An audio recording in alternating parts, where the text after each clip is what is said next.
Hello and welcome back to another Petroglyphs in the Sky UFO show. How's everybody doing today?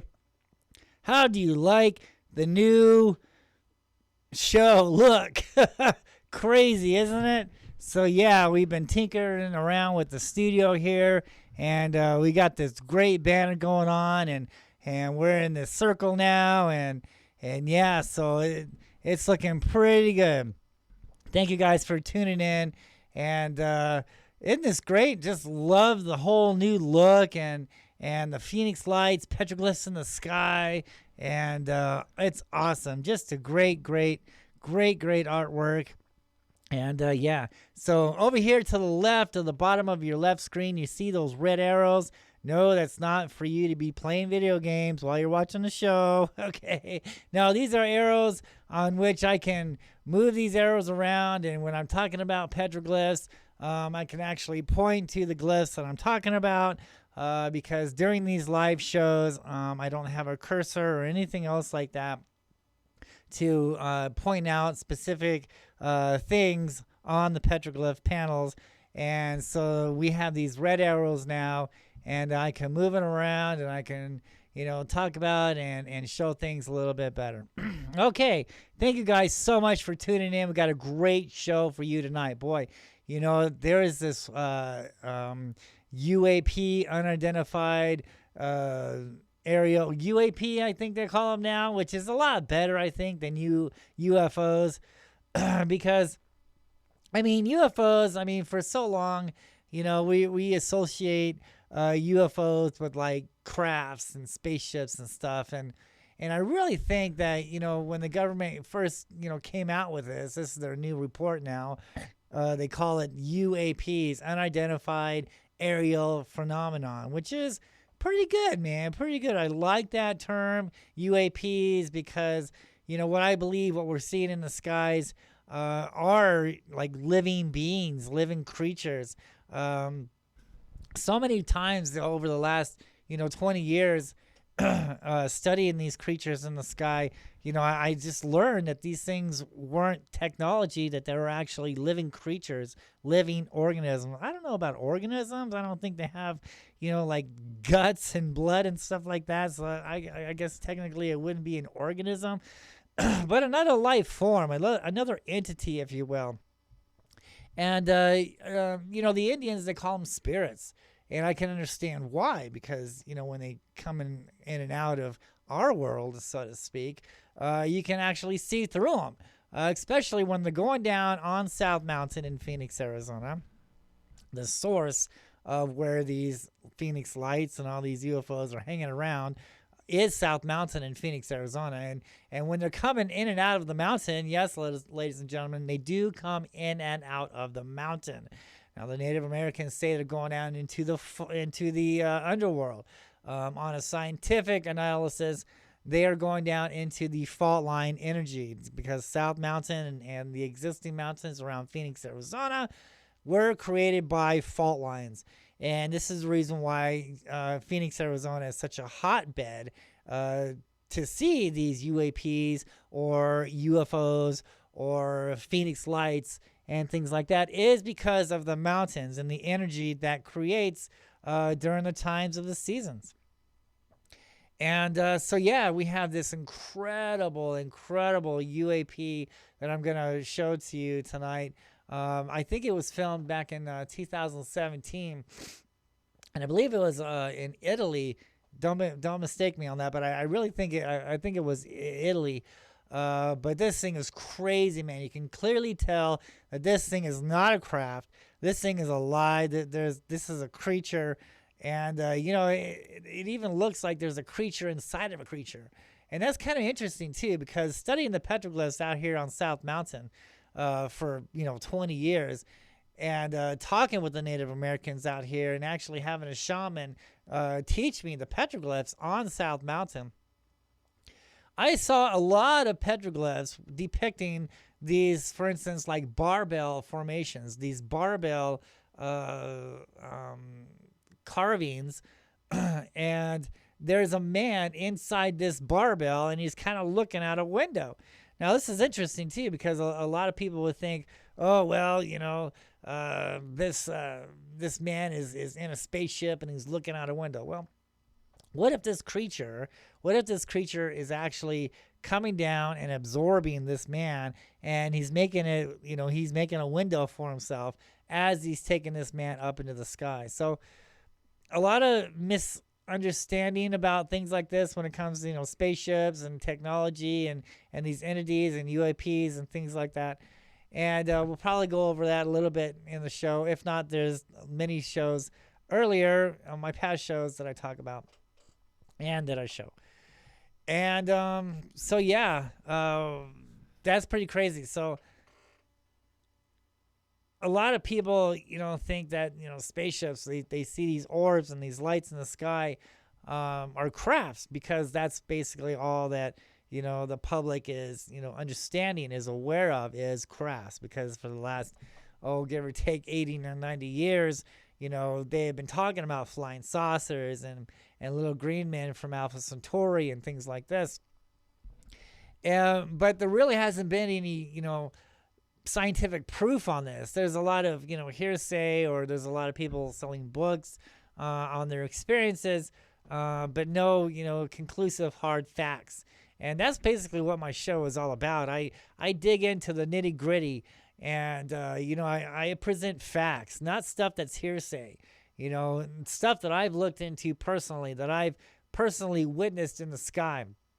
I was born and raised in Phoenix, Arizona. I've been seeing these things in the sky ever since I was a kid. So I kind of grew up with these beings in the sky. And in 2004, that's when I went out on a quest, on a hunt, on a journey to find out exactly what the Phoenix lights were. Because I kept seeing them. Everywhere I went in this valley, not only in the valley, but, I've traveled to across the United States. I lived in New York a time or two. I was there during the 9/11 event in New York City. I was about 150 miles away from 9/11 when that stuff happened. And so I was seeing the UFOs out there. Everywhere I went, the UFOs were there. So I had to make it my journey, my quest, to find out what was going on. And I just didn't take the word from somebody writing a book with no photographs, no evidence of just hearsay. I wanted to explore, and get answers for my own self. And I wasn't going to rely on somebody else telling me what these are. I had to go out there and find out exactly what it was. Prior to being a ufologist, I've loved archaeology. I've been studying archaeology way before I was ever a ufologist. And I think this is part of the reasons why I got into the Phoenix Lights and the history of Phoenix, Arizona, is because I'm that type of researcher. I'm that type of explorer, if you will. I explore what's going on. I firsthand go up on these mountains, on these rocks, and I examine the petroglyphs, and I called in a Native American shaman who works at a Pueblo Indian Art Museum in downtown Phoenix, Arizona. And I saw him on television talking about the petroglyphs. So I called him up and I was like, dude, can you go up there and explain to me, these petroglyphs on the mountains around Phoenix, Arizona? We did. He taught me all this stuff about the spirals and the doorways and not anything to do with like spaceships or little gray men or anything like that, but he's talking about spirits of the earth and the sky. And watching these things on South Mountain, I lived about a mile and a half away from South Mountain on the east side there. In 2005 is when I started watching them during the day. In 2004, I was seeing the lights on the east side of South Mountain. And then the end result was everybody's seeing flares from Tucson, and that's just crazy. These lights are here in the valley. So, after that experience with the Phoenix Lights in 2004, I moved to the mountain to try to get a better, view, because these things led me to the mountain. I followed these lights to South Mountain. And that's basically what started off this whole petroglyphs in the sky craziness, is because these lights brought me to South Mountain. I followed them to the mountain. So in 2005, I was watching these creatures come and go from the east side of South Mountain all the way up until like 2007, and it's continuing to this day. I don't live there by the mountain anymore, But this has been a pattern for over 2,000 years, that these things have always came to this Valley of the Sun. These things have always visited South Mountain. South Mountain is a holy mountain and will always be. And because of the energy, because of the fault lines, because these things are attracted to this mountain because of the energy. So this has been going on, well before, 1997, March 13th, blah, blah, blah, blah. Yeah, I mean, this thing has a huge history to it, and that's basically what I talk about. I've been on the mountain. I've studied these things firsthand. I understood that these things were not technology. These things were alive. These things are creatures. We're talking about Quetzalcoatl here, the flying serpent. And I don't know how many times I've told you guys this. The flying serpent, Quetzalcoatl, is alive and well and flying above the skies of Phoenix, Arizona. He is there. I've seen him. I've witnessed this. These things are alive. These things are living entities. I went so far as not only did I call a shaman down from the Indian museum in downtown Phoenix, I also went to the public library trying to get some information on that. And from there, I discovered the first park ranger, Charles Holbrook, from 1930s up until the late 1940s. Now, he talks about the lost city of Phoenix, Arizona. He writes in his journals about the lost city of Cibola, talking about Phoenix, the lost city of gold. He explains how the Mayans were here and how there's gold buried up there on South Mountain. Look at some of my past shows. I talk about some of these tombs where the gold lies. Now, in today's show, we're going to talk about another tomb that's in my book that I haven't really talked about on the air with you guys before. So we're going to show you that tomb. This is a whole new tomb. Those of you who have got my book know what I'm talking about. But those of you who watch my shows on a regular basis, I'm gonna show you a new tomb that hasn't been aired ever on the show in the last couple years that I've been doing this. I don't think I've ever talked about this tomb. I've always shown the obvious tomb, over there, and you can find all this information on my website. Make sure you follow me on my YouTube channel, The Phoenix Lights, Petroglyphs in the Sky. Make sure it says The Phoenix Lights, Petroglyphs in the Sky YouTube channel.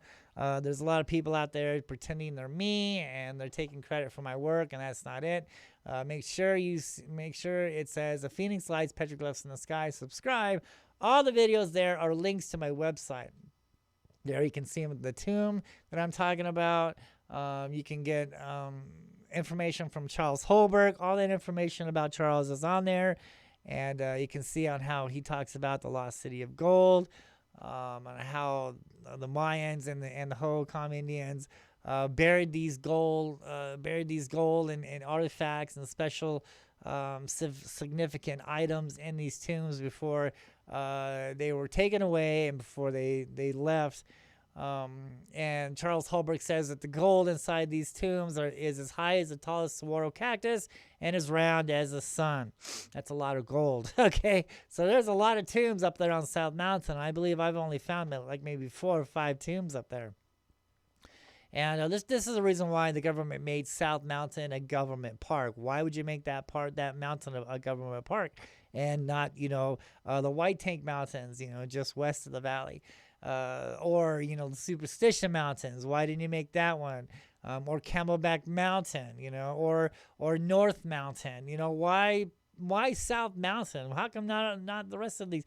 It's because that's where the information is on South Mountain, is where the gold is, and they want you to keep away from the gold. They don't want you to find out the true history of Phoenix, Arizona, and that's why I've dug up. We have what we've been taught in schools from the archaeology.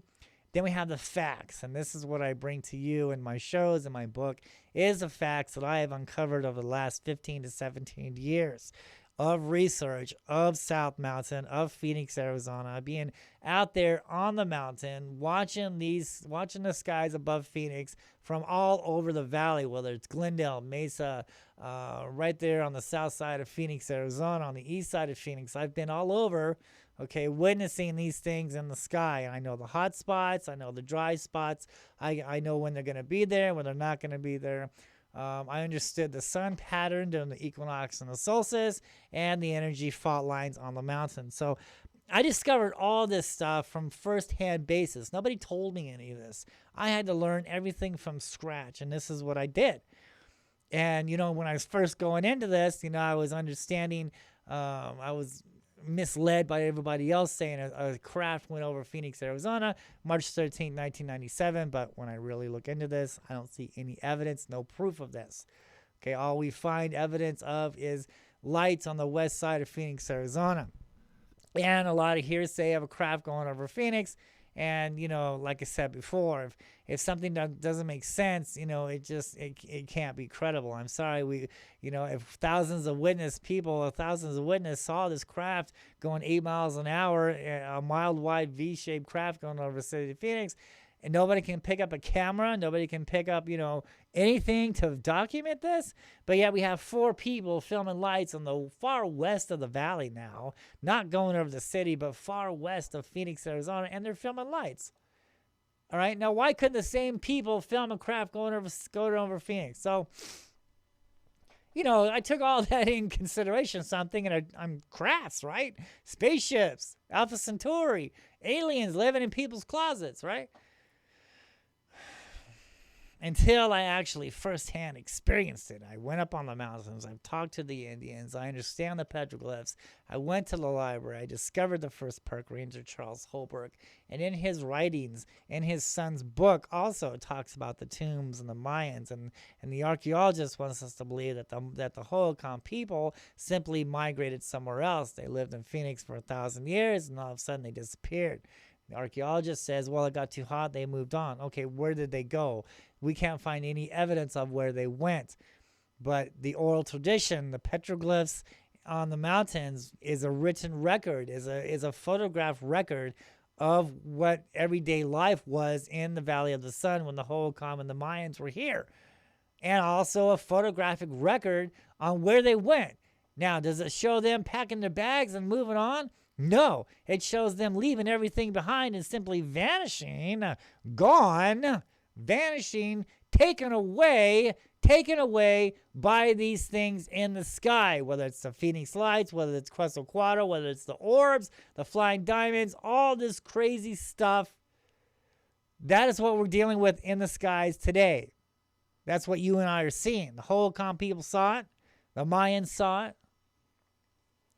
They didn't have any writing back then, but they were able to draw. And that's what's the real history of Phoenix, Arizona is. It lies within the mountains around this valley, and it talks about a completely different history than what the archaeologist wants us to believe. Now, I've dealt with the archaeologist before. I've been on the news with this guy before, and, I bring this information down from the mountain. I have all the photographs in my book, right? I bring all the petroglyphs down. I've done my homework, all right? It's not my opinion. It's not hearsay, okay? This information has always been there. This information has always been with us, but it's been covered up for the last 80 years because when Holbrook was alive, he handed out little flyers, and you can see that on my website, and it talks about the lost city of Cibola, the lost city of gold, because Charles Holbrook really thought that this was one of the lost cities that the Spanish conquistadors were looking for, the city of gold. But the archaeologist doesn't even want to admit that the Spanish even came this far, but they did. Okay, Charles Holbrook knew it. Okay, and I discovered artifacts up there on South Mountain that proves that the Spanish conquistadors were here on South Mountain. I've dug up so much history and so much evidence, okay, and this is where the credibility lies. It's someone out on the mountain. It's someone documenting the things in the sky. It's someone actually moving to the mountain for a number of years and watching these things come and go. And over the years, tracking them and figuring out their pattern, Okay, not just hearsay from someone trying to sell you a book and make money and get famous and sell you movie tickets at Harkins Theater. That's not what it's all about here. It's about finding out the evidence and the truth, and that's exactly what I've been doing all these years. Okay, so without further ado, let's get into the announcements. Okay, so I have another YouTube channel, and it's called Haunted Encounter Adventures. And if you're into the paranormal and ghosts and things like that, then make sure you subscribe to my channel. Help me out there. And there's a lot of good, ghost investigations that we've done.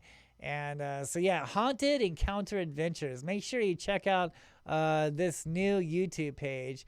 And let me know what you think, man. Make sure you subscribe and check out all the neat stuff that we have explored within the last year or so. The Phoenix Lights, Petroglyphs in the Sky. This is my book right here, folks. Landscape for the Spirits. True Stories, Myths, Legends, and UFOs over Phoenix. By yours truly, Jeff Woolwine. This is 15 years of research, folks. This is not just hearsay. This is color photographs. I think I have a book right here. This is color photographs, and don't you hate like all these UFO books, right? All these books, and it's just words. Okay, they don't have any proof to back them up, right?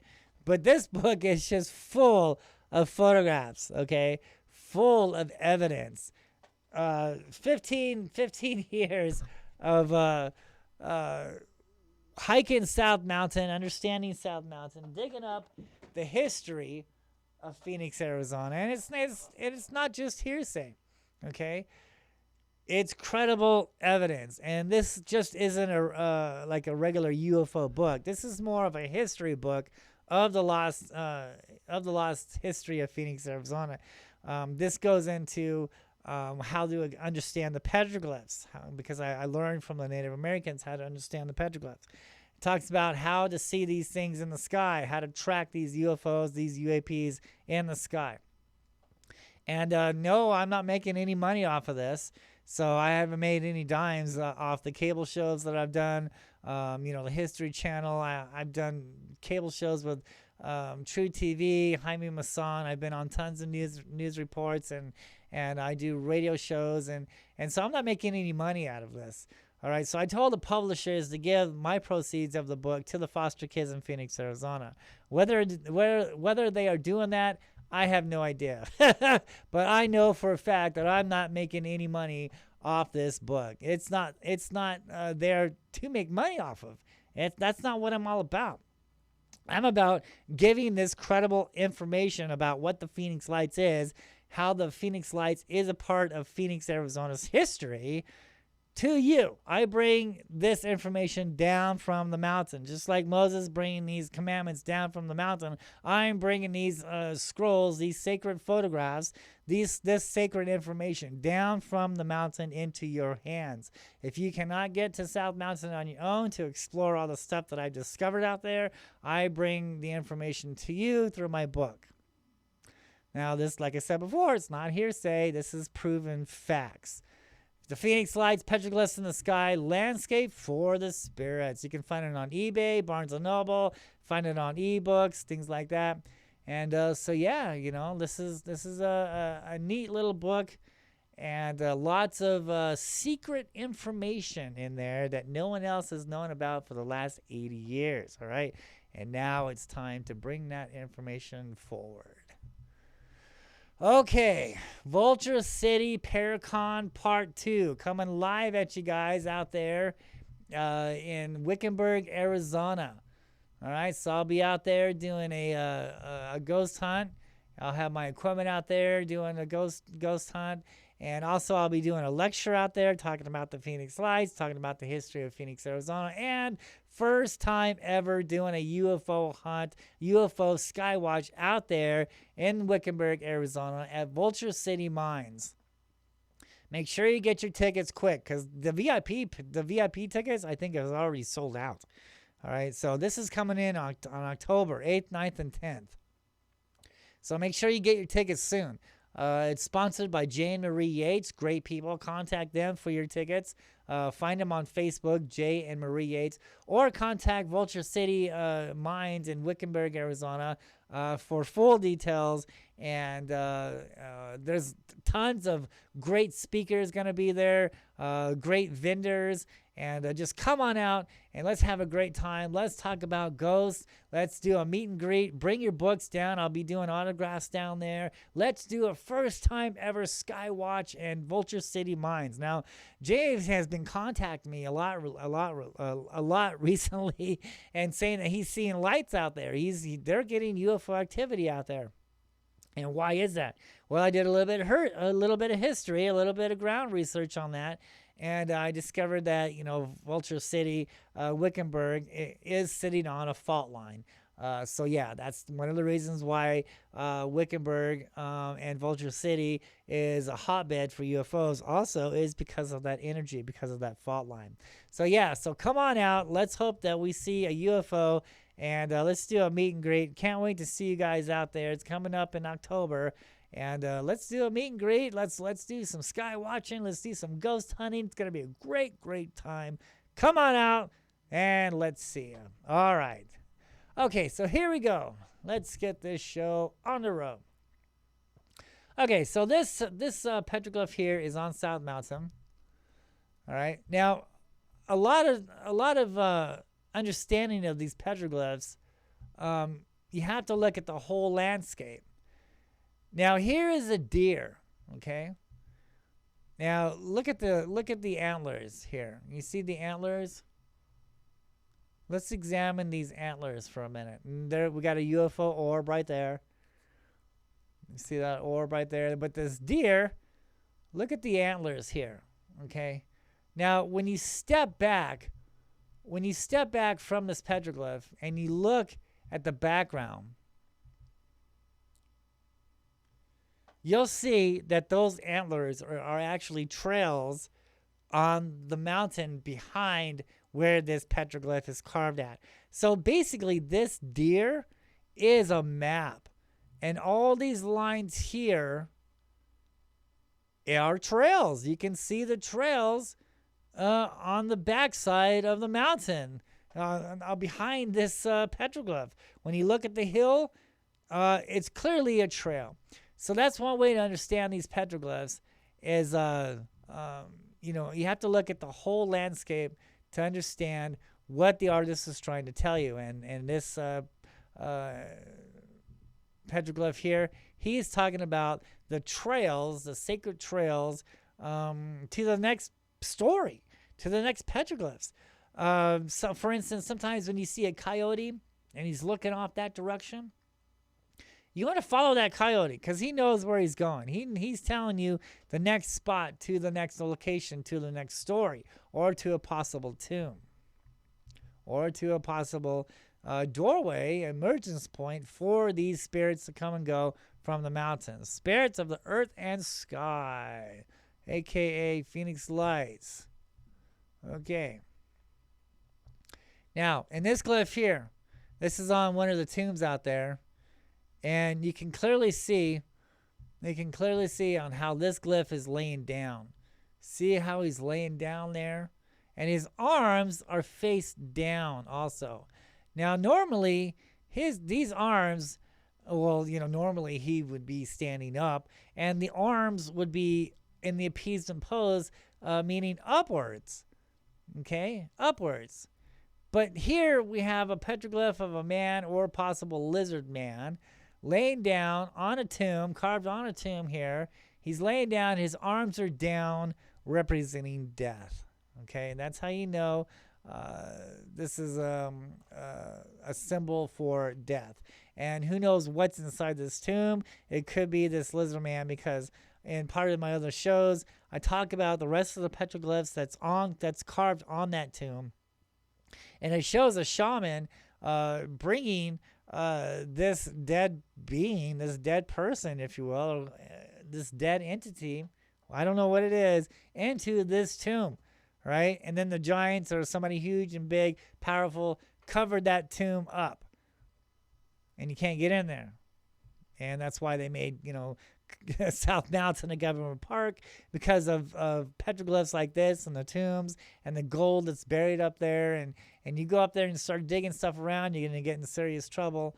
And, they don't want you to find out the real history of Phoenix, Arizona. But yeah, this is the evidence here. I'm bringing this evidence to you. So here we have on a tomb a guy that's laying down, possibly a lizard man, because he has a tail. See, that's got a very small little tail there. All right, but it's really hard to say because the petroglyph is kind of, it's probably close to 1,000 years old. But it does look like it does have a tail there. So, and his legs and his arms are down, and he's laying down. So yeah, that's a good indication that this being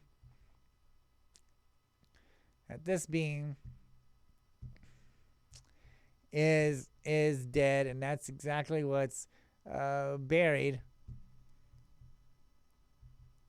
in this tomb.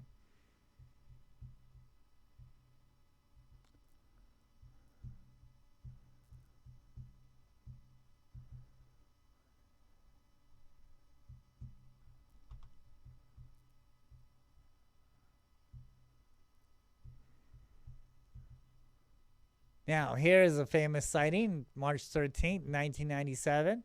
And you can see that the Hohokam Indians, the people who are gone, the people who are missing, and because of Hohokam means the people who got taken away, the people who are missing. It's the Hohokam name is a Pima word for the people who are gone, the people who got taken away.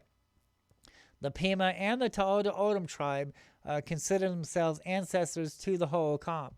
And you can see here that they saw the exact same formation that people witnessed back in 1997, March 13th. And here it's carved on the rocks anywhere from 700 to 1,000 years old. Now, we can't carbon date the petroglyphs. We can't carbon date the rocks or, anything like that. I mean, we can with the rocks, but with the petroglyphs, we can't. How we can determine on when a tribe was there and determine what year and how old some of these artifacts are is mostly from the pottery shards left behind. From the pottery shards, we can determine through carbon dating where the dirt came from, whether it's a native to the land or whether it was brought in from another area. We can also understand how it was made, when it was made, especially like some of these pottery shards, the newer ones anywhere from 500 to 700 years old. The archaeologist likes to call them red on buff because the pottery shards are red, and they estimate the date on that between 5 and 700 years old. Now, some of these older pottery shards, they are not red on buff. They are not red, and a lot of them they're not even glazed over, and that's another indication on how old they are if they're glazed. Now, some of the older ones are not glazed and they're not red, but they're more sand. You can see more sand in it, and you can tell that's really old. That's close to maybe 1,000 years. So we can't carbon date the petroglyphs, but we can carbon date the artifacts left behind, especially with the pottery shards. The pottery shards is a good indication on where the tribe was from, where the dirt was made from, where the pottery shard was made from what dirt, from an area, and things like that. So yeah. Here we have the exact same sighting that happened in March 13th, 1997. The Hohokam Indians and the Mayans witnessed the exact same thing. And that's exactly what these petroglyphs are. They're prehistoric photographs. Prehistoric photographs of, in my mind, they're UFO sightings, man. They're UAPs. Okay? Here's a good example. I don't know how many times I've shown this glyph. It's on my website. It's in my book. But look at this. This is a perfect example on how these creatures, these UAPs, these entities, pick people up. And that's exactly what the story of Phoenix, Arizona consists of. The oral story of Phoenix, Arizona says that the Hohokans were here and they lived here for 1,000 years, and things were fine. They were performing sacrifice for these entities in the sky, the Phoenix Lights, the Quetzalcoatl, the flying orbs, and the dots and the diamonds, and all this stuff that we see in the skies today. They were performing sacrifice unto these beings until one day the sacrificing stopped. And that's when everything went dry, because Phoenix, Arizona wasn't a dried up area. It was more of a tropical like landscape. And we find evidence of this from the waterfalls down South Mountain, and the waterfalls around the mountains of the Valley of the Sun. And I mean, clearly, in fact, the water was pretty high in some areas, because I've climbed high up on these hills and I see weathering on the rocks up there. So that's telling me that Phoenix was one time a lake. Okay? That Phoenix was underwater, at least a few, like, I don't know, 500 to 600 feet of water. Phoenix was underneath, and over time it, dried out. But the evidence suggests that the water was that high up on the peaks. And so after the sacrificing stopped, that's when everything started to dry up. That's when everything started to die. That's when this landscape, this tropical-like landscape, dried up and the way it sits today. That's why it's all dried up and hot and desolate now, is because the sacrificing stopped unto these Phoenix Lights. They stopped worshiping these Phoenix Lights. Yes, absolutely, Michael. Yes, Parker. He says everything has been underwater from Phoenix to Texas. Oh, yeah, man. Absolutely. And that's when, in my mind, that's when we're talking about the biblical flood. There's so many references and so much archaeology proof that this flood actually existed. It's just without a question, dude. So, yeah, the whole earth was covered with water, and so yeah, not to get off track, but the sacrificing stopped, and that's when the area became dry. And then these things, they said, now some traditions from the Native Americans say that the devil came from the east and took these people away. Now, a lot of misunderstanding when they see these entities in the sky is they mistake a lot of these UFOs for balloons. And why is that? Because they see this line. They see this line coming down, and they automatically assume that's a string. Okay, so we have this orb here, right? This light and this string, if you will, this line, okay, coming down. So a lot of people think that line is a balloon. It's a string. Oh, it must be a balloon. Now, granted, I'm not saying balloons don't exist in the sky. Should they do? But, we have to understand the way they fly, the way they blow in the wind, the way the knots rotate. They go in a circle and this and that and things like this. So we have to understand what balloons look like, so we understand what these UFOs in the sky, these UAPs, look like. So we must study balloons, okay, so we don't, mistake them for balloons. If these things are on a mission, if they're going in a straight line, going against the wind, or no wind, but they're moving in a line, they're not going down, they're not going up, but they're cruising across the sky, and they got this line, and the line isn't blowing with the wind, but the line is staying straight, that's a good indication that that's one of those UAPs, that's one of those entities, that's one of those creatures in the sky. And they use this line here not only to pick up animals, but to pick up people. And that's exactly what this thing is doing, because we see this man here, and we know he's a human. We know that's a regular guy. Why? Because, look, he doesn't have a tail. No tail. That's a man. He doesn't have an orb in his belly either, like most of these petroglyphs are depicting when they have that circle, that orb in the belly. So we know this is a regular man. And look, he's in the appeasement pose, so we know he's alive. We just talked about how to distinguish the dead from alive, and so this guy, his arms are up, indicating that he's alive, and he's being picked up. He's being carried away. And that's the story here on where the Hohokam people went. All of this I learned from, Charles Holbrook, the first park ranger, in his writings, and you can see his writings on my website, all my YouTube channels, all my YouTube videos. The Phoenix Lights, Petroglyphs in the Sky, the videos. There's a link there in the descriptions to find my website.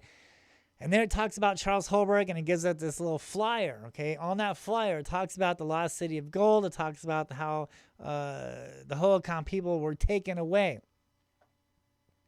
So when this was going on, when these creatures were coming down, picking these people up and taking them off into the sky, never to return, there were witnesses to all this. They hid in caves. This is what Charles Holbrook writes all this information, and he learned this information from the Native Americans that living in Phoenix, Arizona at that time. Because the Indians trusted Charles. They told Charles where the tombs were, protecting the tombs, and in his book, in his son's book, he talks about his dad and how he was chasing away the gold seekers from South Mountain. So we know the tombs are there. We know the gold is there. All right. So a very respected park ranger in Phoenix, Arizona. Charles Holbrook just wasn't a main dude in Phoenix. I found information on Charles Holbrook in California and Utah and New Mexico. So this guy just wasn't a park ranger in Phoenix. He had a lot of pull. He was a very respected man in the park and recreation field, if you will.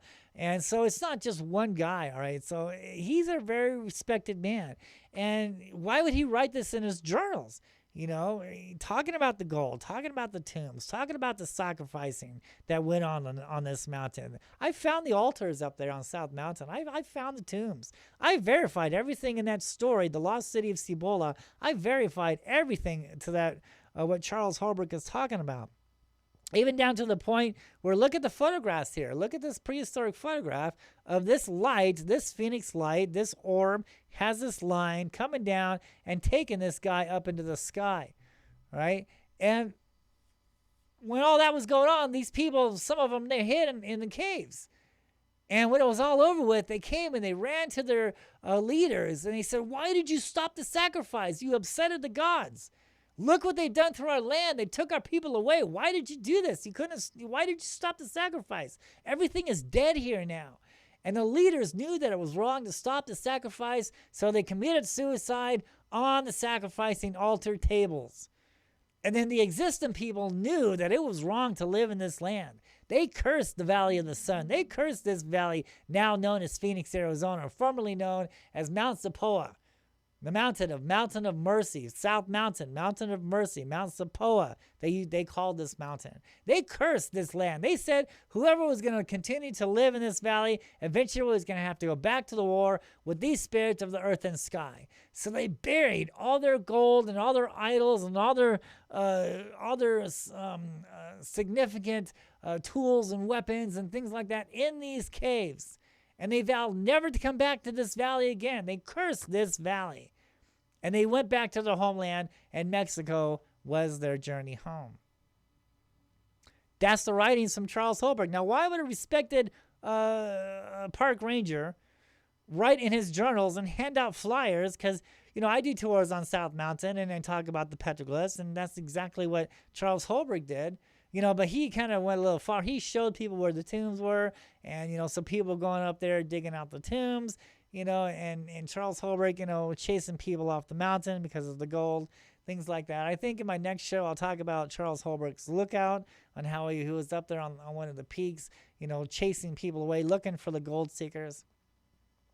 And then after his death, that's the reason why they made South Mountain a government park, because after his death, they didn't want this information to get out.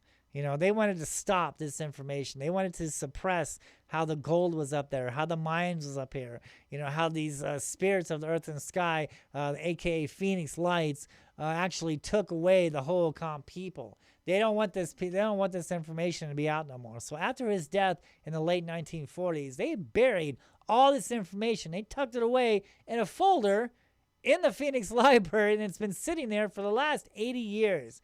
And exploring South Mountain and finding all this stuff, I finally went to the library, and see what I could dig up on South Mountain. And lo and behold, there it was.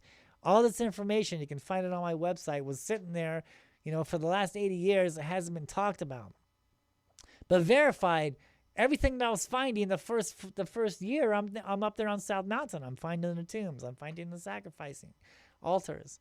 I'm finding, Mayan petroglyphs out there. I'm understanding the petroglyphs. I called down a shaman from one of the museums in Phoenix, Arizona, to teach me the petroglyphs. And it's just all going crazy, dude. I'm like, whoa, wait, what is up with this? Why isn't the archaeologist talking about this stuff?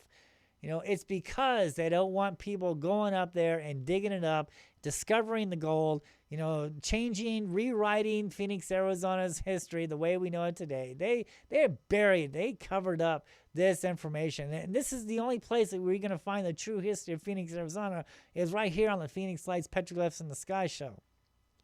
And in my book. All the years I've been doing this is not hearsay. This is credible stuff. From the first park ranger, from the Hohokam Indians, from the tour guides, from the Native American shaman, from the Indian Art Museum. I did my homework, okay? This is all the information. This is all stuff that's always been here. This is fact. This is not just this is not my opinion.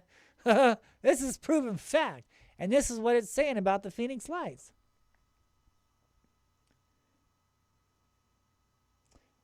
The line representing contact. Well, no contact being picked up into the sky. But clearly we can see this man being carried up, lifted up, and there's so many other petroglyphs out there depicting this. Sometimes they carry away coyotes and deers and stuff like that. I've seen petroglyphs of the swastikas with this line picking up a deer, things like that. So it's a line for picking things up and carrying them off into the sky. Why were they picked up?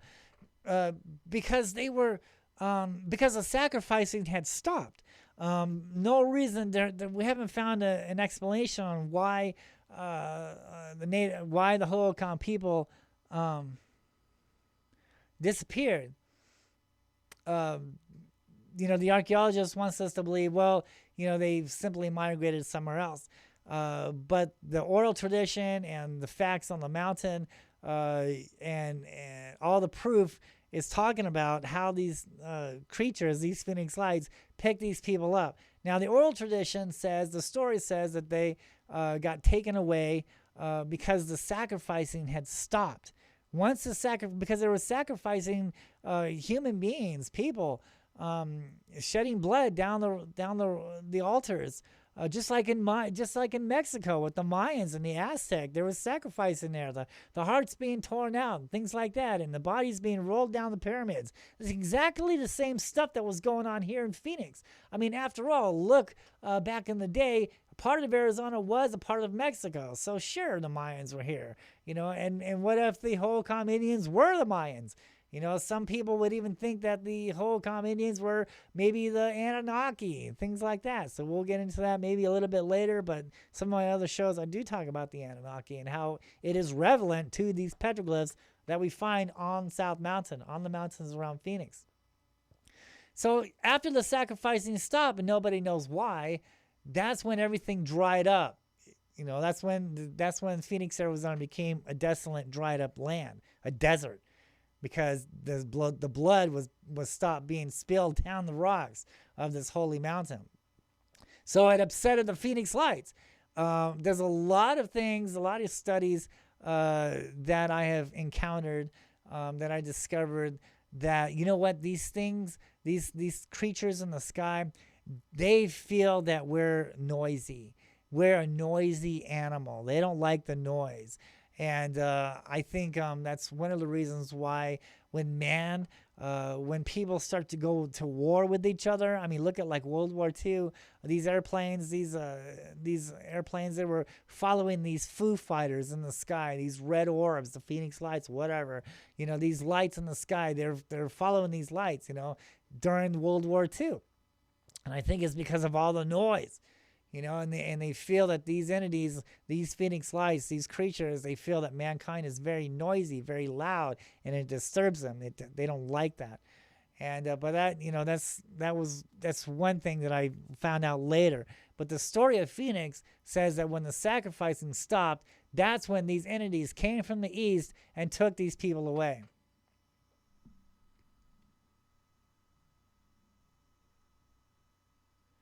What were they originally searching for? I'm not really sure what you mean. I'm not sure, who was searching for what. So maybe clarify on that, and I can get back to you.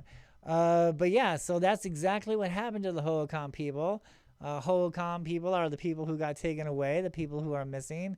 And because they got carried away, that's exactly what happened to these people. They were taken away. Now, it just didn't happen here in Phoenix, Arizona.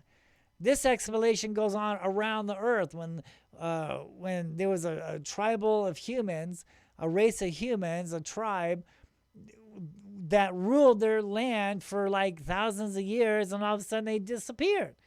At the exact same time of when the Hohokam people disappeared. So it all happened basically all at the same time. Where did they go? They were taken away.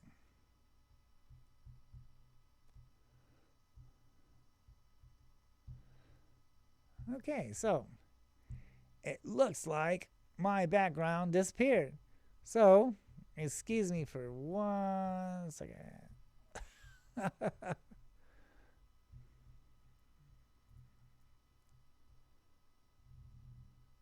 So a new show with new bugs in it that we haven't worked out yet. So bear with me 1 second as we figure out the background, because we got to have that background going on. Okay. Oh, there it is.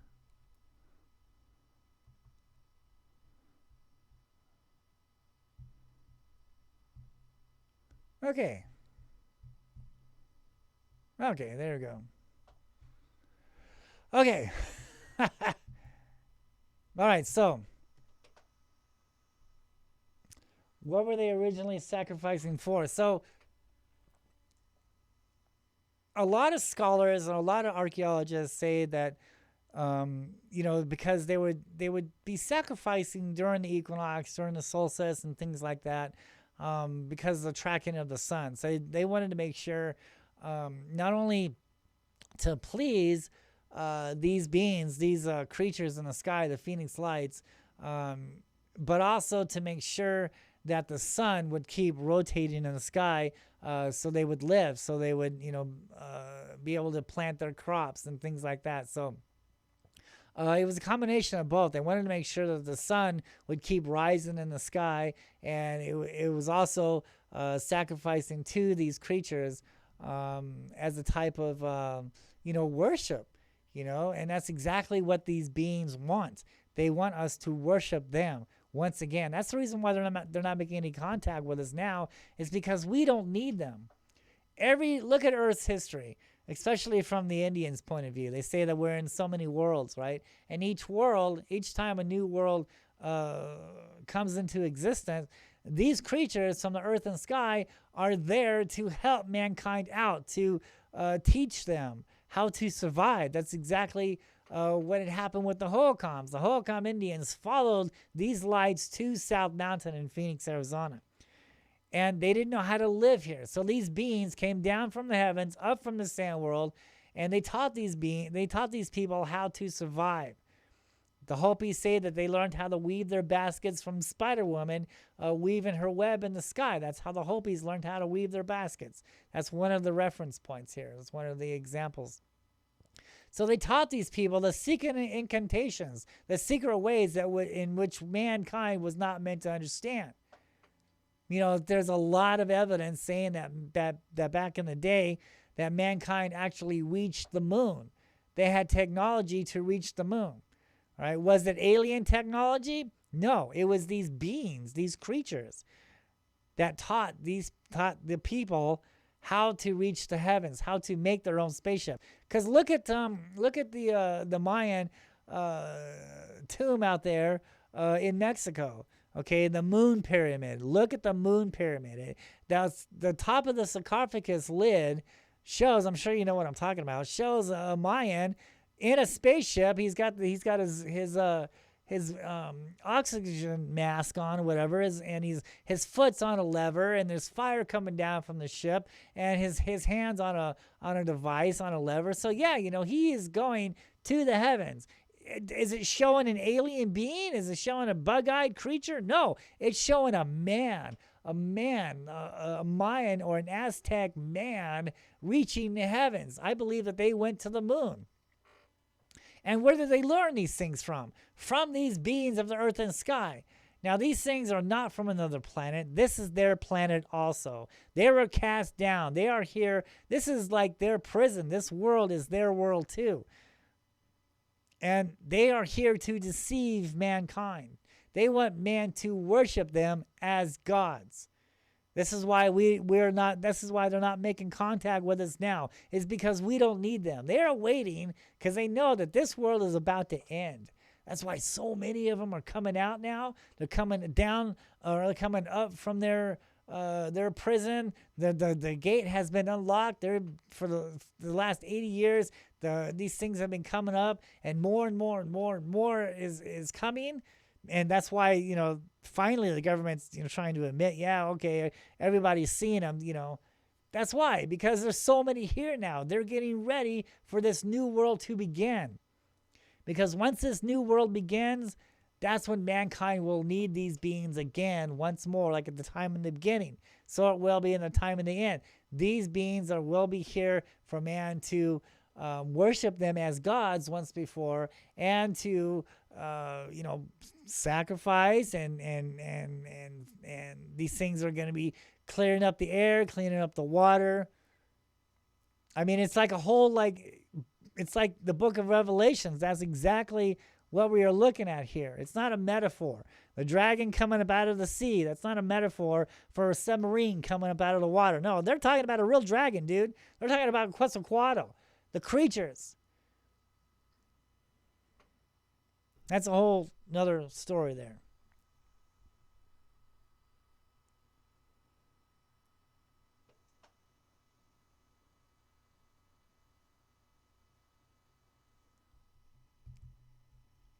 They used a lot of information that were taught by these creatures in the sky, yes. So, okay, let's go back to these petroglyphs. Here we have, look at this right here. This is on South Mountain. And I want you to concentrate on this area here. See this cluster? And look at the rest. The rest of these petroglyphs has been carved out. Somebody has carved this out. Somebody has carved this story out. Either they took it home for a souvenir, or they don't want people to know exactly what was going on here. But this is like 32nd Street and baseline of South Mountain, high up on the rock there, high up on the mountain. And look at this cluster. You see these orbs? All these. Now, some people like to call these things fleets. They call them a fleet. That's a fleet of orbs.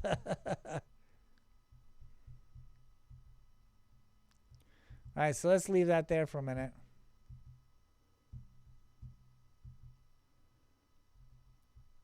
I think the next picture, yeah.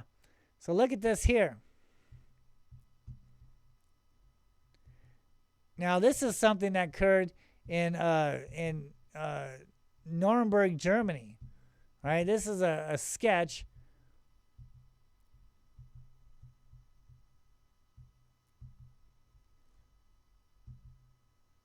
Now, this is a 1566 UFO sighting, and it was copied down later in 1561. Look at the orbs. Okay, so they were seeing these orbs too, right? Nuremberg, Germany. The exact same type of petroglyphs that we see here from the Hohokam Indians on South Mountain. So we have these cluster of orbs, And we have the cluster of orbs here on the petroglyphs. See the examples here? The exact same thing. This has been going on for thousands of years. These creatures in the sky are nothing new. This isn't anything new. These things have always been with us.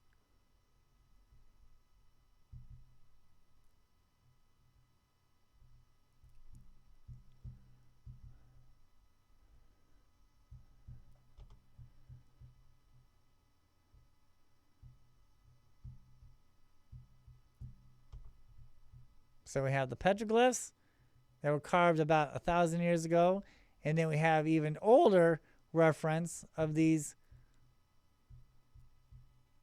creatures here on South Mountain, the exact same entity, if you will. So here we go again. Same type of painting from Germany. And then we have the petroglyphs on South Mountain. This is very significant here.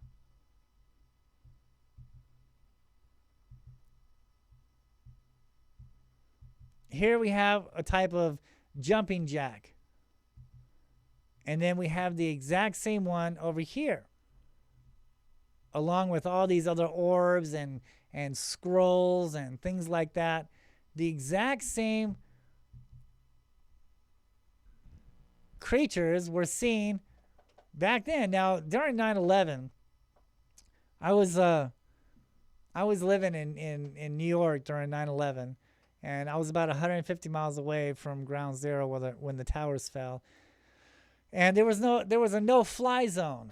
There was a no-fly zone in effect, and for like a week. And all of a sudden, my son comes running out. Dad, a UFO, a UFO. So I look out the window, and sure enough, I see the exact same formations,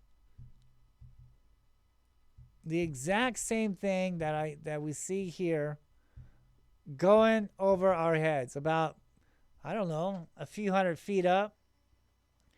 There were 4 silver spheres, and they were connected together. And they were going counterclockwise, right over our heads. The exact same things that we find out here on South Mountain, the exact same thing that we see on these pictures drawn in 1566, I believe it was.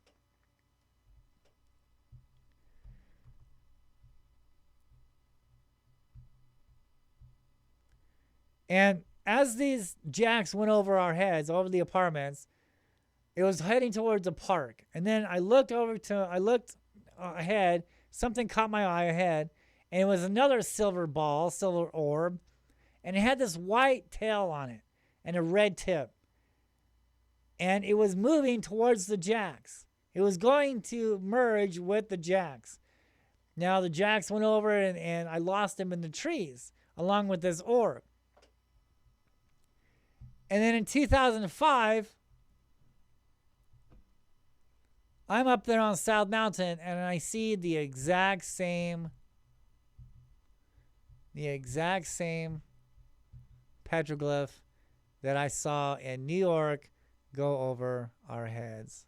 Is that crazy? I only wish I would have had a video camera back then. I mean, after that, that was it. After I saw that sighting, compared to like all the other sightings that I was witnessing in Phoenix, I'm thinking to myself, what the hell am I doing in New York? I need to go back home because I was born and raised in Phoenix. What am I doing in New York?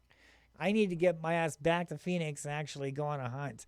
I'm going to find out exactly what's going on. It was that sighting, okay, that just made up my mind, and the sightings that I saw before I moved in Phoenix, before I moved to New York, and then after I saw that in New York, I was like, dude, that's it. I'm going back to Phoenix. So that's what I did in 2004.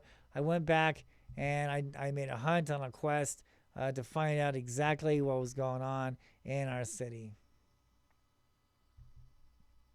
Okay, so this we're going to talk about one of the tombs on South Mountain.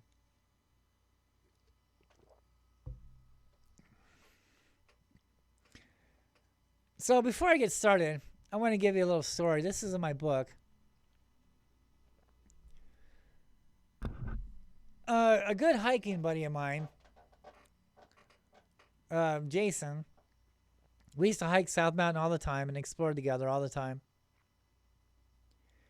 And he was telling me that his dad's like 60, 70, probably pushing about 80 now. His dad's pretty old.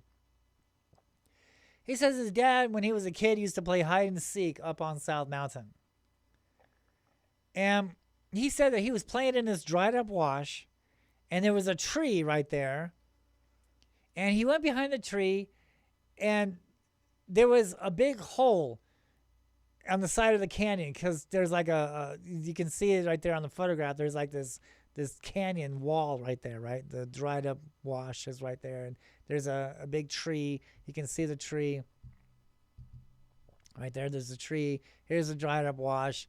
And then so he was able to get behind that tree, and when he did, he says it opened up.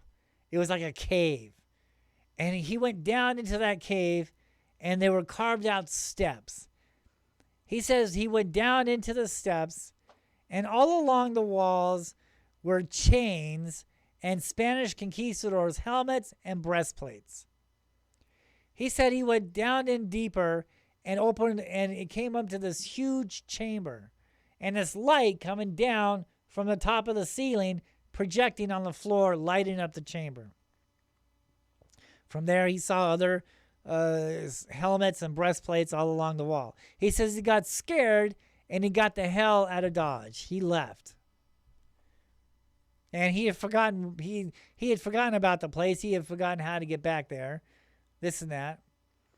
So his dad told Jason this. And so the whole time Jason and I are up there exploring South Mountain, we came across this area here. And I saw the tree and the dried up wash right here. And here's the tree. All right.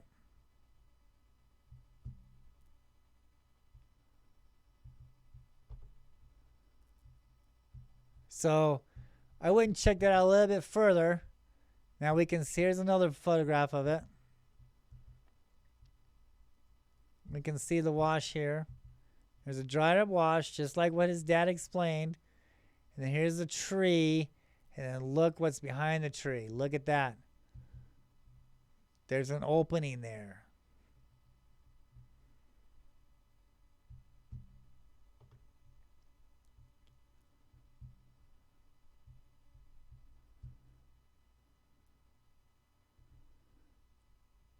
Here is another picture of it. We're getting closer now. And you can really start to see on the opening. You can see this. Look at that there. This is a cave. This is a cave. You can really see on how the tree is covering up the cave.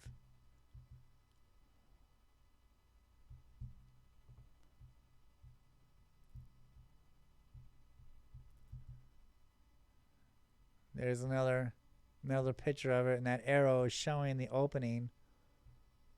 It's showing the opening. See that there? You can clearly tell. You can clearly see there's an opening there right behind this tree. And there's the dried up wash, just like what his dad explained. And I'm like, dude, this has got to be it.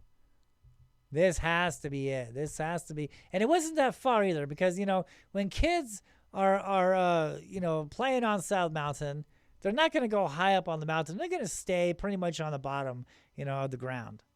And that's exactly where this area is on the ground. It's at the base of South Mountain on Holbrook Trail, on far west of Holbrook Trail. It's kind of tricky to get there. Now, look at these blocks here. You see all these rocks here? Look at all these slabs. And you can tell you can tell on how there's like this right here is new rock. See how white that is? And this is old rock. All right. New rock and old rock. So this boulder here, along with some of these other boulders, came from within. This is some of the debris that was carried out when they were making this entrance, when they were making this tomb. And this is one of the boulders that came from inside the tomb. And we can tell because of the new rock has been chipped away, has been cut up compared to the old rock. That's how we know. That's how we can distinguish. And this is right in front. This is laying right in front of the tomb. There's the tree right here. And there's the entrance to the tomb. And here's all these boulder rocks that have been placed. They've been thrown out, carried out from, that's debris from the carving, from the making of the tomb.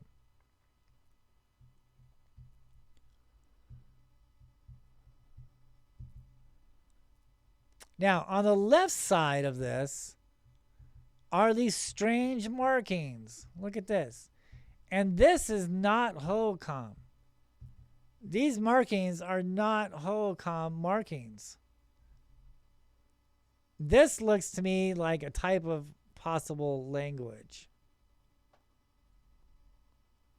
This is not Hohokam carvings. This is something different. I thought that was very interesting. That's the only petroglyph in this area. And it's carved on the left side of the entrance of this tomb.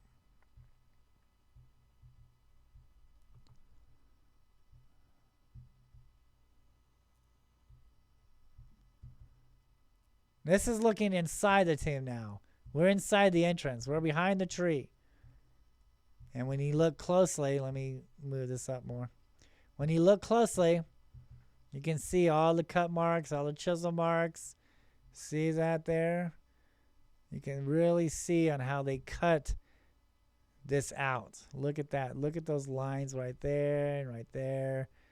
This was cut out. All this area has been chiseled out and carved out. Look at that there. See that? And it's hidden behind this tree.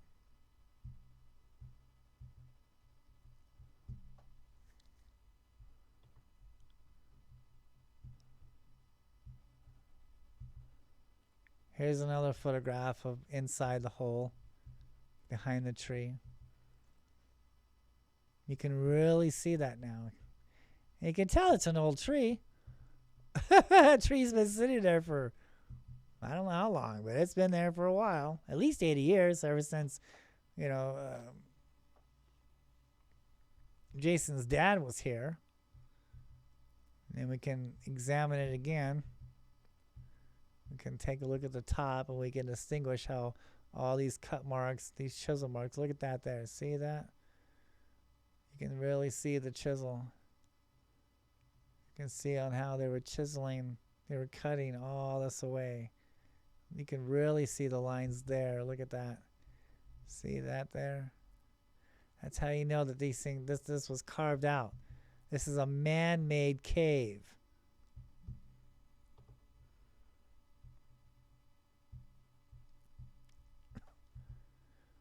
Now, this is looking inside of it now. Now, look at all this dirt. See that? And that's what his dad described. That's what Jason was describing. His dad described that there was a boulder. Here's a boulder, right? There's a boulder that was in front of it to seal the cave up. But he says that, because his dad was just a small boy at the time, and he was able to squeeze in through this passageway. Now, all this dirt here, Arizona has a lot of dust storms, and they like to call them haboobs, okay? And it's like massive, massive waves of dirt. So over the last 80 years, all the dust storms that Phoenix has gathered has covered up the entrance, has covered up most of the entrance here. Look at this crack here. All this dirt is all fresh dirt. And then there's a huge boulder that has been placed inside.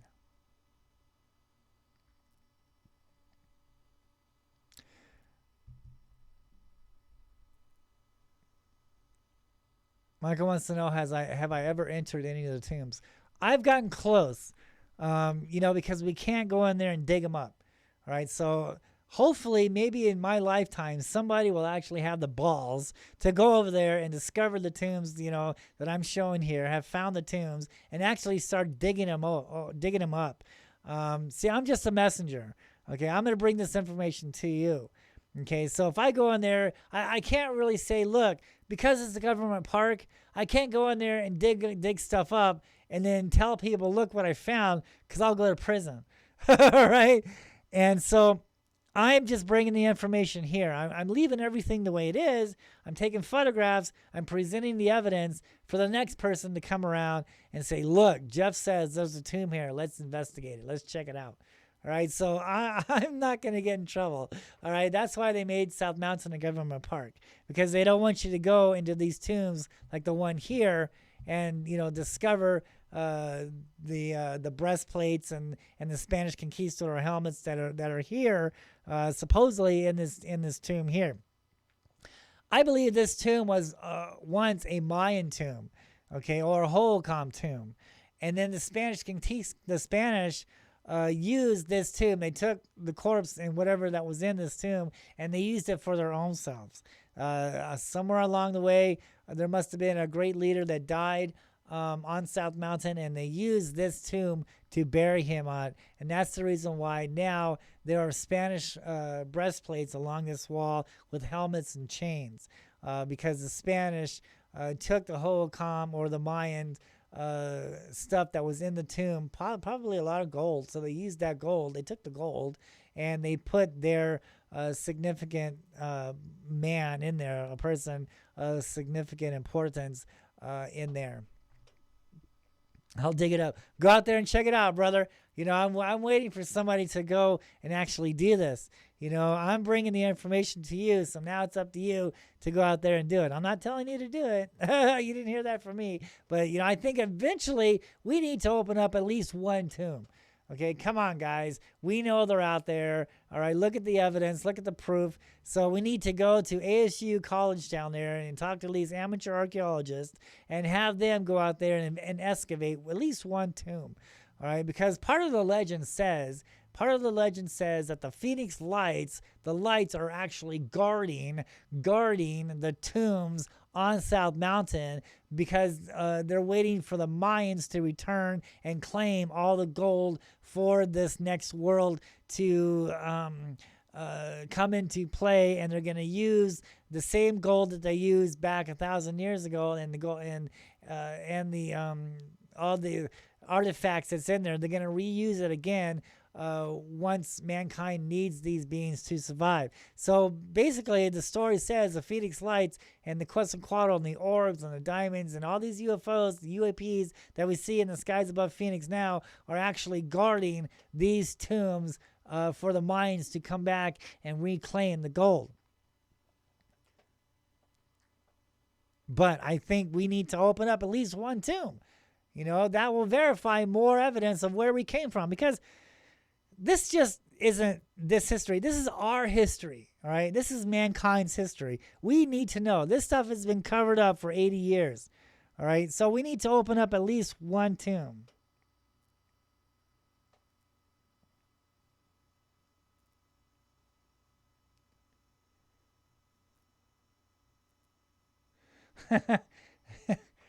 Okay, yeah, so Michael says that he'll wiggle his way in there. So when I was doing a tour,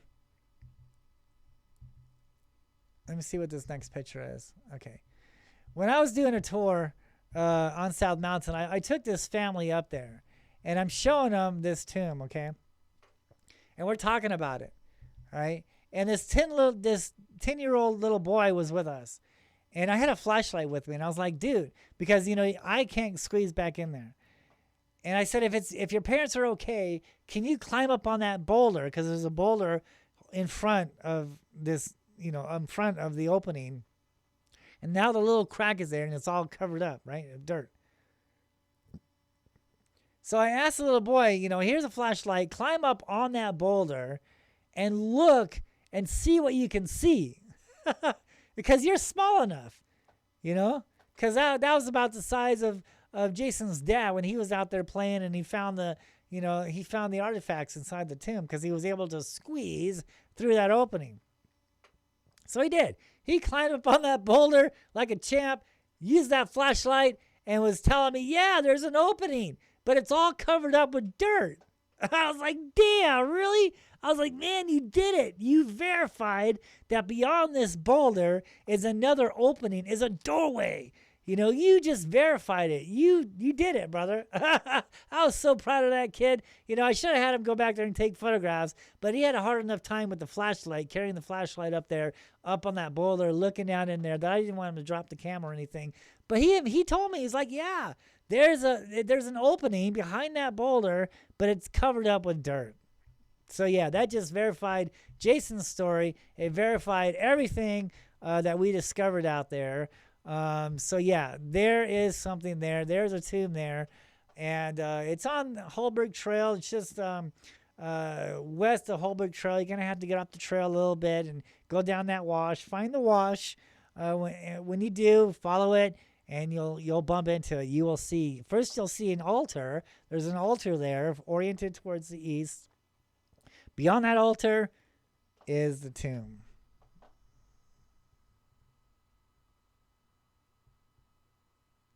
Do you think they're all activity being watched well, or can one spend a couple of days in one? If you're talking about a tomb, you're not allowed to get into the tombs. Like I said, so somebody big and powerful had put these boulders in these tombs to cover up the doorways. I wouldn't want to spend the night on South Mountain. Because there's a lot of livestock up there. We got snakes, we got scorpions, we got javelinas.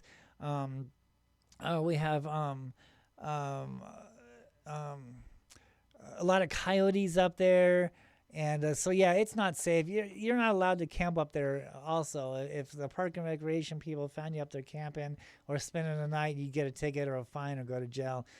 It's not safe to spend the night up there. And I would never do it, because I'm not crazy about the wildlife. I have bumped into a lot of coyotes. I've bumped into a lot of javelina up there. I bumped into snakes. I've seen the little baby scorpions running around. So yeah, I've been in a lot of danger going up there on South Mountain. Those rocks are sharp.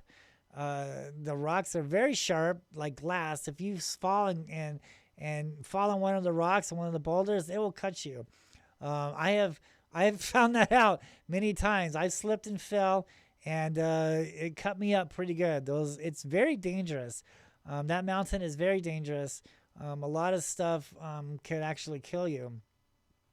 I think when the archaeologist was up there, they discovered a body up there. I guess someone fell off a cliff or something and got killed up there. So yeah, South Mountain is very dangerous. But I loved it. I did it. I was doing it for like 17, 18 years. I love climbing up there and exploring, and I love the danger aspect of it. And when you see the livestock, I mean, I've had a wild pig run right in front of me. And the thing of it is, with those pigs, they can't see more than 5 or 6 feet ahead in front of them. And I came across one. They stand they don't move. They stand still. They don't move at all. And I just came right up on one thinking it was a bush or something. And no, dude, I got 3 feet in front of him. Boom. Boom. He took off, man. Got the hell out of Dodge. I'm glad he ran that way and not at me. So it's very crazy. I got stuck up there one time. It got really crazy. It got really intense. I was up high on a ledge one time. And I looked down and I saw Mama Pig with a bunch of baby pigs, and they're coming up on the hill. They're coming right towards me. They're coming up in my direction. They're coming down. I was high up on the hill, and they're coming up at me. The Mama Pig and all the baby pigs are coming up, and I'm like, "Holy shit!" I didn't want to go up higher because that was getting more dangerous. And the only way down, the only way out of that area was down.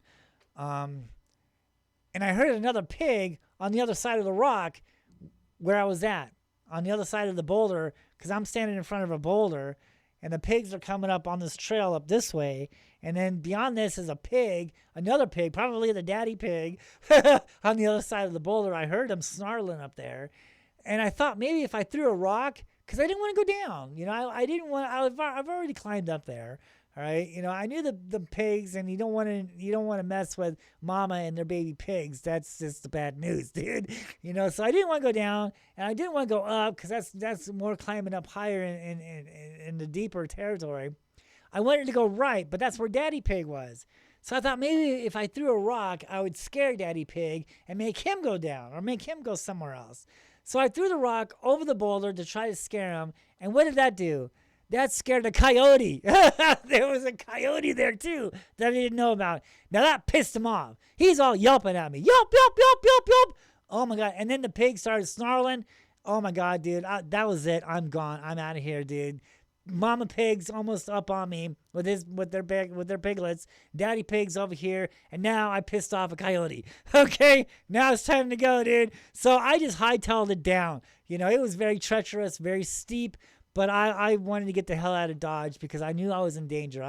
After I pissed off the pig and pissed off the coyote, it was only a matter of time when I was going to piss off the mother pig. I had to get out of there. So I hightailed it down. I ran down the mountain, down that steep hill, and I fell. I tripped. I fell. I rolled, and I hit this rock, and it cut the hell out of my arm. And the whole time, that coyote's up there yelping at me, and I'm not looking behind. I'm just getting the hell out of. I'm running.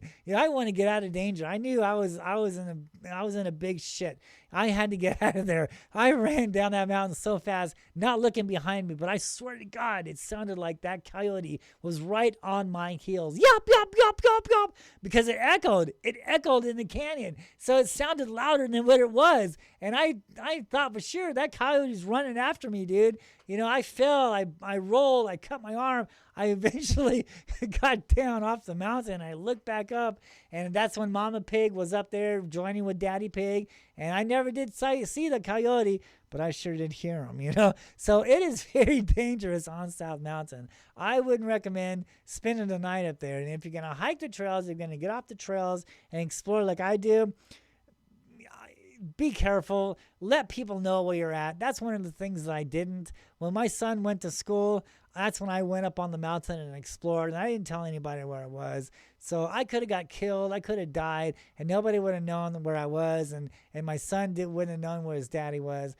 So it was a bad thing what I was doing, but I needed to get it done. It was part of my research. I wanted to find out more of South Mountain, the Phoenix Lights, the history. I wanted to verify everything.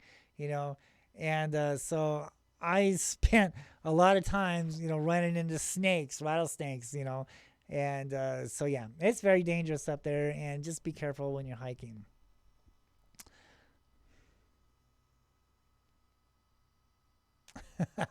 Okay, so another mountain we have out here in Phoenix called Camelback Mountain. Oh my. Now, why do they call it Camelback Mountain? Oh, well. Look at that camel's hump there. See that? And then you can kind of see the camel's head there behind the tree. This is Camelback Mountain. Look at the hump there. That's why they call it Camelback Mountain. Now, this mountain here, I never found any petroglyphs carvings on this mountain. And I think the reason is because I think just the stuff that we're going to talk about that I'm going to show you here in a minute. All the stuff that's on Camelback Mountain, all the natural formations and stuff like that, and other things that are there, I think it was more of like, I think it kind of scared the Indians to be up on that mountain. I'm going to show you why here in a minute. Because, they everything that they see, it has a meaning to it. The cracks in the stone, that's the doorways. So all the landscape is sacred. All the landscape, the rocks, the boulders, the rocks on the mountains are the bones of the world. The mountains and the boulders are the bones of the world.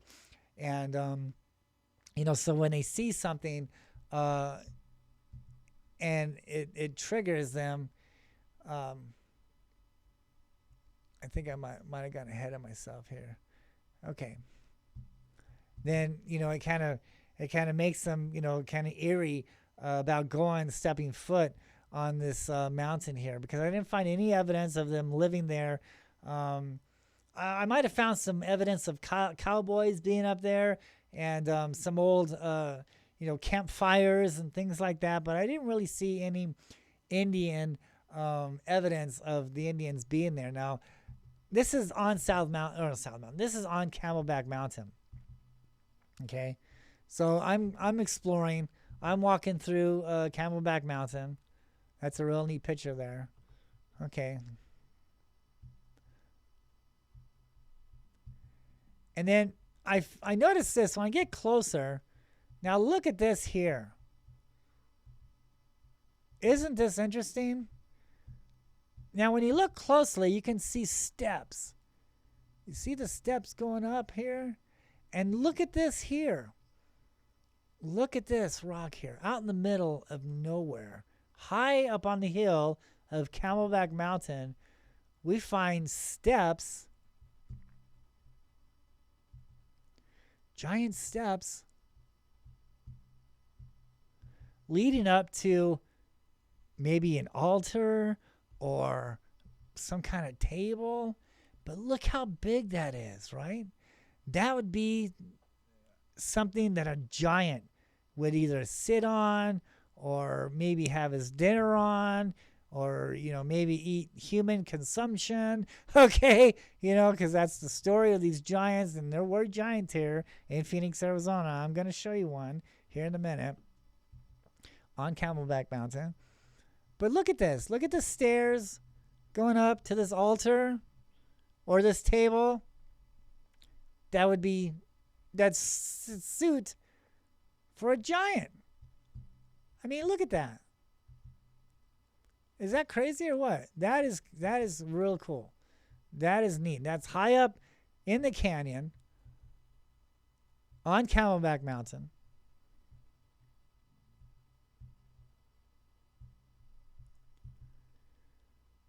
Now, we're going on the same canyon, but going in a different direction. Now, this canyon here kind of like V shapes. And there's a lot of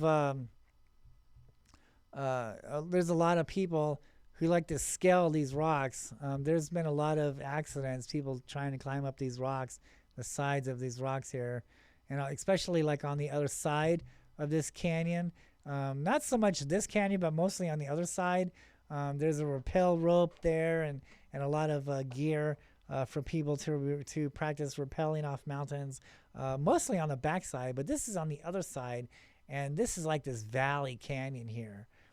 And going up into this, I ran into a lot of livestock. There's like a type of like iguana lizard up there. I'm trying to think of the name of the lizard. The chakwa. I think that's how you spell it. I think that's how it is. The chakwa lizard. I think that's it. And there's a lot of lizards up there in this valley, and they hiss at you and they chase you, okay? Especially when you get close to their nest. And I ran into at least a few hundred of them up here in this valley of Camelback Mountain, and they were hissing and they were chasing me, and it got pretty intense. Here's another. We're getting deeper into the valley now, and you can see on how it's starting to close up. And that's a pretty picture. You can see the blue sky. You can see how the valley closes up. It's closing in on itself. Look at that. Isn't that neat? And the blue sky.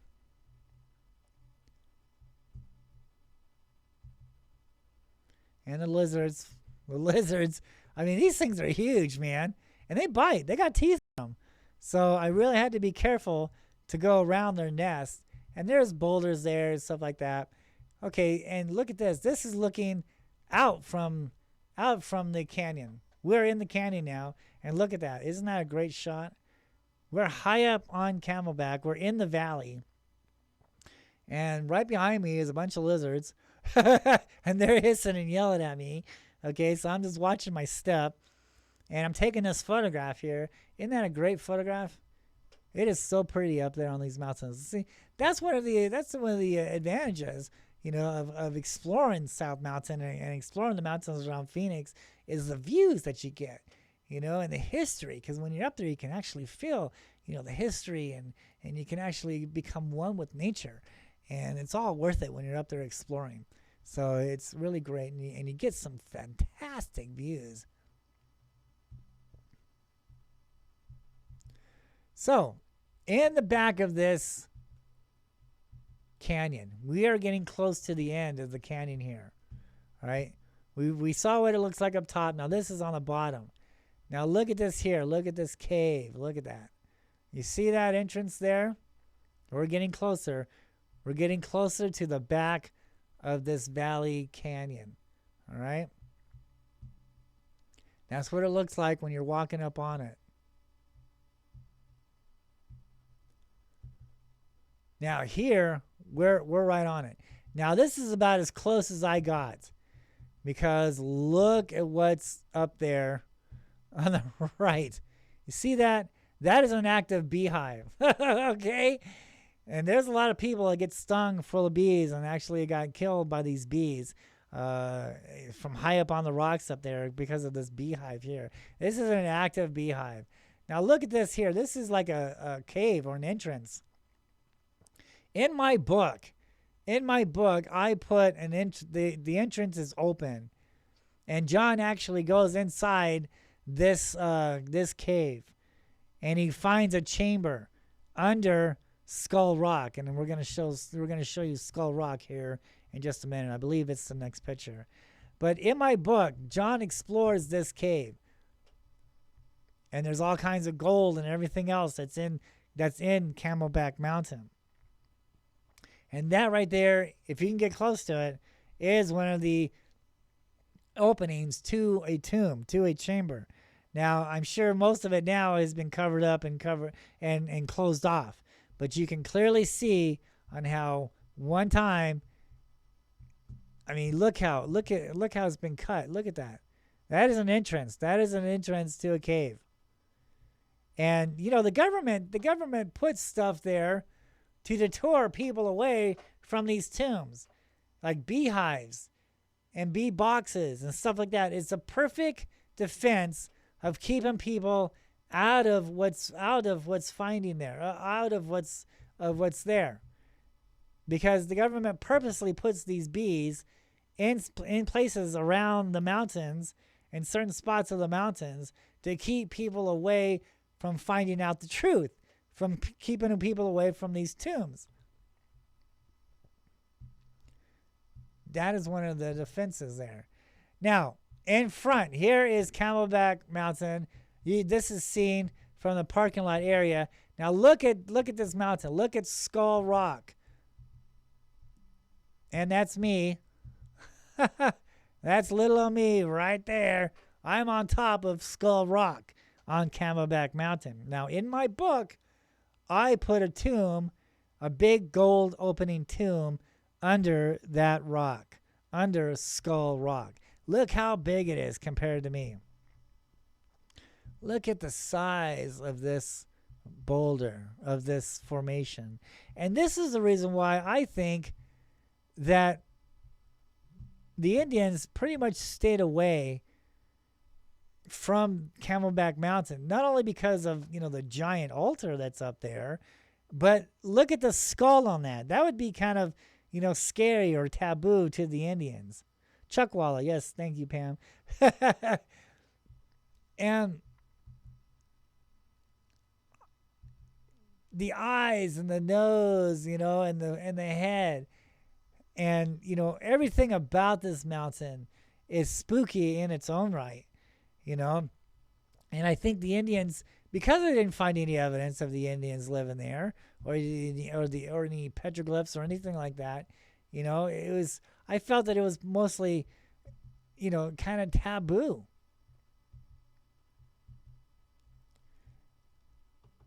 And they thought it was probably a cursed mountain because of that Skull Rock.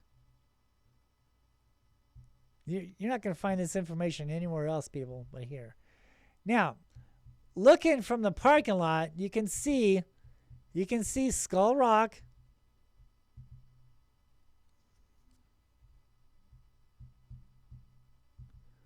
You can see Skull Rock there, and it's buried. See that? And then over here, you can see a giant, and he has been turned to stone. And that's the story here. That is the story on where these giants went during the mass flood.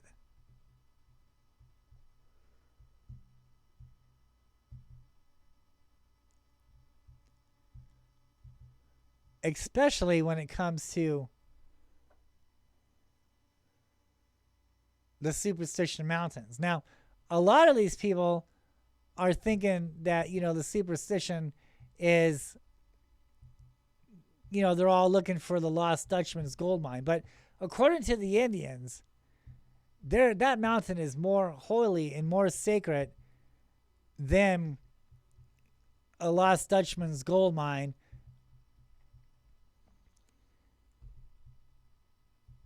The story on the Superstition Mountains, according to the Indians, is when the biblical flood was coming, the water was coming, and the lead giant told his people to run up on this boulder, run up on this huge boulder, because he didn't want his people to drown. The flood was coming, the waters were coming. And so the lead giant used his power to raise this boulder up. But the water kept coming. He used his power more and moved that boulder up. But the water kept coming. He raised this boulder. Now it was the size of a huge mountain. And his people are still up on top. But the water kept coming. And at his last bit of strength, because he didn't want his people to drown, he immortalized them by turning them all to stone. And when he did that, that's when the water stopped. And to this day, you can look upon the Superstition Mountains and you can see the water line on where the water had stopped from the great flood. And to this day, you can still see the giants still up there turned to stone. You can still see the giants up there turned to stone. And on Camelback Mountain, you can see another giant that was turned to stone as he was hiding, avoiding the floodwater. He got turned to stone on Camelback Mountain. That is a giant that has been turned to stone, people.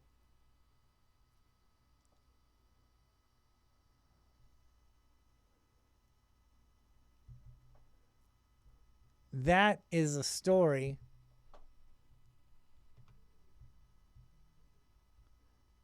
from the Native Americans who knew about the giants here in Phoenix, Arizona, who carved the giants on the rocks.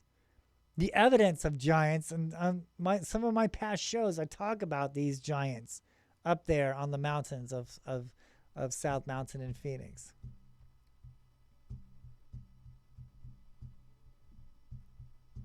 Okay, it looks like that is it. So let's get to this unbelievable UAP.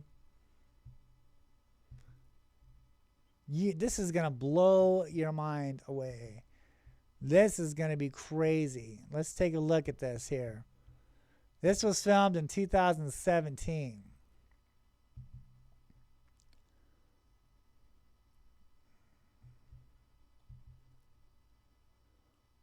Is that crazy or what? Look at this thing. Look at this object. It's coming down.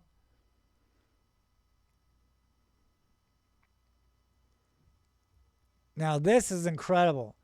This is great, great footage. Look at this creature. Now it stops. Now look what it's doing. Let's stop this for a minute. Look at this. Is that incredible or what? This is what we're dealing with, ladies and gentlemen. This is not a spaceship. This is not an alien in a spacecraft. This thing is alive. Look at that. Oh my God, look at that. Is that crazy or what? This is what we are dealing with in our skies. This is not technology. This is another living being. This is a life form. Look at that thing.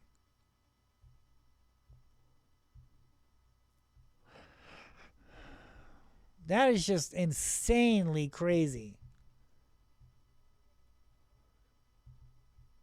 This is the kind of things that can be proven. I mean, sure, why not? Spaceships, alien technology, little gray man living in people's closets. I'm open to that. Okay, I want to see that.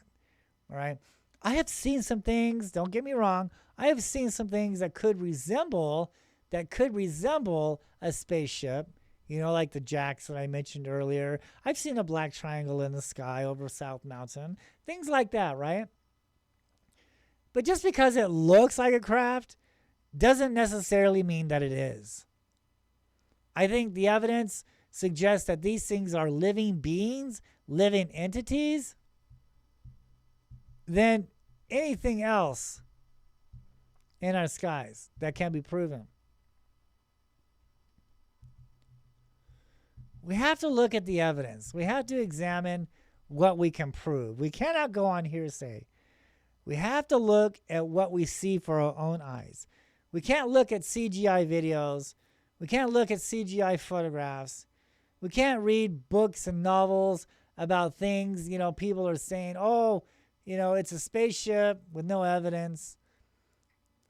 Because there's so many hoaxers out there who are trying to make money, and that's what the problem is, especially on YouTube. They fake these UFO videos. They make them go viral, and they get paid every time someone clicks on their video. Okay, so they're hoaxing all these UFO videos of spaceships and aliens and little gray guys. For you, that is a clickbait. For you to click on there and pay them. These people are drawing off other people's ignorance, all right, without looking at the facts and what can be proven. And what can be proven is stuff that has been written anywhere from 3,000 to 7,000 years old, from the biblical texts, from the Anunnaki texts, from the Sumerian texts, and what we can see carved on the rocks of the mountains, especially in Phoenix, Arizona, and some of these other stuff or other petroglyphs carved around the world, when it explains what these people back then saw in the skies. And are they depicting spaceships or crafts? No, they are depicting another life form. Flying serpents, flying entities in the sky, flying creatures, UAPs, unidentified aerial phenomena. Okay? That is what is really here, folks. That is what we can prove. That is what's proven. We see it in our eyes. We see the prehistoric photographs of the Hohokam people who carved their sightings on the rocks around Phoenix, Arizona. The Phoenix Lights, the Quetzalcoatls, the flying orbs, the flying diamonds, the flying serpents. And then we can read the stuff in some of these biblical texts and some of these Anunnaki scriptures and some of these Sumerian texts. It's telling us what these things are. The photographs carved on the mountains from the Indians are showing us what to look for. Now we see them in the skies today, above our heads. So what does that say about our future? If the Native Americans in Phoenix, Arizona saw the Phoenix Lights, dealt with the Phoenix Lights, interacted with the Phoenix Lights for 1,000 years, and then one day they ended up missing, they turned up missing, they were taken away by the Phoenix Lights, then what does that say about our future?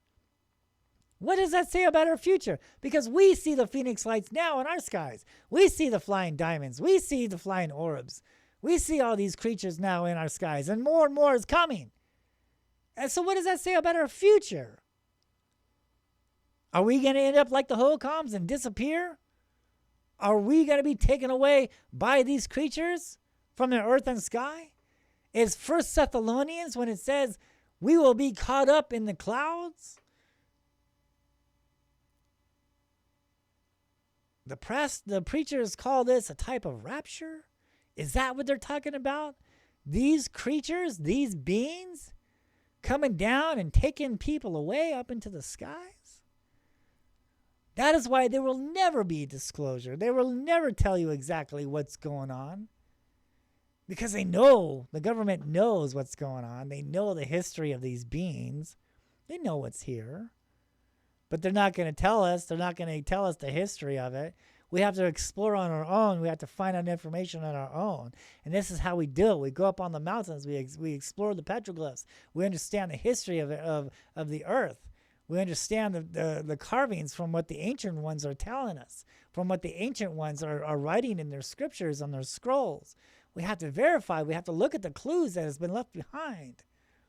When we do all that, the information is so clear. The understanding is so there. We know what is here. We understand what these beings are. And it's a scary thing. And that's why they will never, ever, ever be disclosure. First it was flares. Then it's balloons and all these cover-ups, weather balloons and this and that. Now, the next cover-up, because this is what people can relate to, is spaceships, is crafts, is technology, because that's what people can understand. They understand technology. They understand another being from another world. Don't get me wrong. The scientists have found 7 Earth-like planets that could resemble possible life. And what's to say somebody on those planets has made a spaceship, came down and visited Earth and this and that. Okay, I'm open for that. I'm not saying that hasn't happened. I'm saying there's no evidence of that. I'm saying we have to look at the facts. We have to look at what's really going on here. We have to understand what the truth is. And the truth is talking about these creatures here, these entities, these beings that are right above us. That is what's here, ladies and gentlemen. Not spaceships, not crafts. This is what we can prove is creatures, living beings in our sky. And for the government to come out and say, yeah, okay, these things are here. The Phoenix lights are real. They're living beings. They're not spaceships or not crafts. They're another life form. They're another type of race of animal, if you will. They shapeshift. They have magical powers. They can go in and out of the rocks. They can go in and out of these fault line energies. Okay, and they were responsible for the people who got taken away, who were missing in our history, who are gone. These things are responsible. They're not going to come out and tell you that, because if they did, that would wipe out Phoenix, Arizona. If they came out and told you the Phoenix Lights were responsible of taking the whole people away, that would just kill Maroon. That would kill everything in Phoenix. Everybody would move out of that city, because just like what the Indians did. The Indians saw that, and they cursed that land. They cursed Phoenix, Arizona, the land now called Phoenix, Arizona. That's a cursed land because of these creatures in the skies. Because of the Phoenix Lights.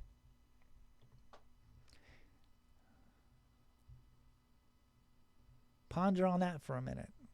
Look at the evidence. Look at what we can verify.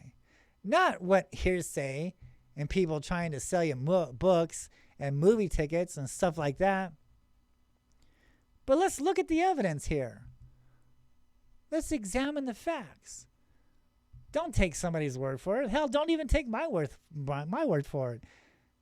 Pick up my book. I don't make any money from it. Just look at the photographs look at the stuff that I discovered. Go up on the mountain for yourself. Examine what's there. You find a tomb? I'm not saying open it. I'm just saying explore. Check it out. You know? Something's there. That's where our history lies at. The people, the city of Phoenix, the fiery bird from the former civilization, the ashes of the former civilization. This is it. The former civilization is talking about giants. It's talking about the Phoenix Lights. It's talking about sacrificing altars. It's talking about Mayans. It's talking about giants. It's talking about these crazy things that for many is just stories. But when you examine it, when you look into it for yourselves, you understand that it's not just a story, but it's facts. Thank you guys for checking us out. Make sure you subscribe to the Phoenix Lights, Petroglyphs in the Sky, and we will see you guys next time. Thank you guys so much for your time.